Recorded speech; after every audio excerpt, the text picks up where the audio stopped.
What's up, folks? Honest Morning Update, June 14th, Fed Day. Tight overnight range, 13 to 28. 28, interesting that Friday was a 27 half low, so we've literally rallied 100 points since then. Still looking at that 43.90 area, 91 for support if we get down, and then back into 43.50 if that fell. If not, I told you the 43.35 area is kind of what I'm looking at for a tippy top. We'll see. If not, that 44.50. Again, Fed Day, so I don't know what's going to happen here. Your pivots at 44.07, 44.33, or 44.49. So your R2 is basically that 44.50 and then 44.75. 92, I like that. 66 and 50. So these are decent today. Here's your daily. When it comes up here, look at this fucking skyrocket. Again, that gap is from the roll from SEP. So, still you have your overall volume down here in the 150 area. And we're up at 44.23. So everyone's uber bullish now. Everyone's on board saying new all-time highs. Calls are volume is there. Fear and greed is all greed. There's no fear in the market right now. So I'm curious to see how this pans out because it never ends well when that happens. It's very suspect. We'll go to the euro before SPX. So euro pretty much held that 107 back up. You're what, 108 now, up 100 something ticks. Yesterday went out 108.2, excuse me. So we'll see if this consolidates and keeps going back up. Is this the turnaround up or is this the halt and then come back down? I don't know. The fact that the euro is still a currency is fascinating to me. So SPX, we had a cash gap yesterday, 49.39. I'd keep an eye on that. This is the one I'm eyeing, is that 85 to 93 back from April 21st of last year. That would be something I could see closed before it came back down.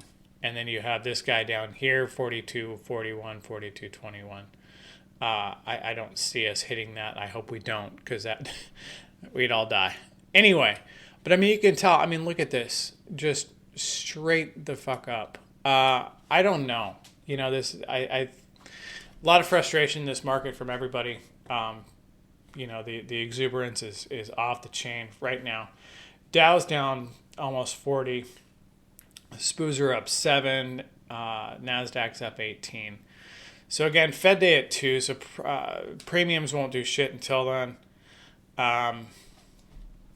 It's just, this has been a real frustrating and tough to do market. We could see a rug pull, or this could just continue. Then we just squeeze up. Maybe all-time highs are where we're headed. I just don't see it. I don't see how that's possible, but anything is possible in this market. So again, I just try to keep my bias away, but this has been a very tough market. Vol's been low, so you've had to get real close to the strike to trade, and any movement is sparking a spike in that premium, and you're already so if your timing is not perfect, you're looking at a decision on stop right away. So anyway, be careful today. Again, premiums won't die until the Fed comes out. And then again, you have the Fed decision at 2, which typically moves the wrong way. Then Jay Powell speaks at 2:30 to 3 to 3:30, whatever that is. So really you have all day of nothing, and then everything's packed in for the last hour and a half. So just keep in mind that that's typically the case. Again, I would like to see a spike up here and close this gap and then come back down. That's what I'd like to see. Will that happen? Probably not, but that's what I'm eyeing. Watch the euro and dollar index, because if there's going to be, let's say they quarter hike today and they come back with hawkish language that they're going to continue to hike, which I believe they will, this should, euro should head straight down.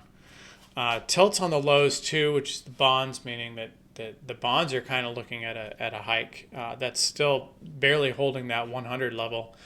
It's back down to 101 now. So everything's kind of wonky. I would love to see a transition of market structure to where we start heading down, get some volatility, and start getting back into some decent levels again. But we will see how this all transpires. So stay safe. Know that everybody's having trouble trading this market. Not just us. Everybody is, even the pros. So just keep that in mind, that if you can get through this, we can trade this market structure, and when it switches, it will be better for everybody. But also, it's a learning experience trading this type of structure, and learning.